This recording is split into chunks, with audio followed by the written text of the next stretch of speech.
அதாவது இந்த மேடையில் ஒரு சின்ன பையன் நிற்கிறான். அவர் வந்து தமிழ்நாட்டில் வந்து ஒரு சிறு உழவனாக அவரே உணவு விவசாயத்தை தன்னுடைய வாழ்க்கைக்கு எடுத்து செல்வதற்கு எழுதியிருக்கிறார்.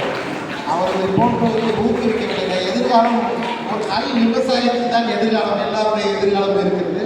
ஆகவே அவரை வாழ்த்தி அவருக்கு மரியாதை செய்யப்படி என்னுடைய அன்னவையில் காண்கின்றவர்களையும் ஐயா திரு மயில்வாணன் அவர்களையும் கேட்கிறேன்.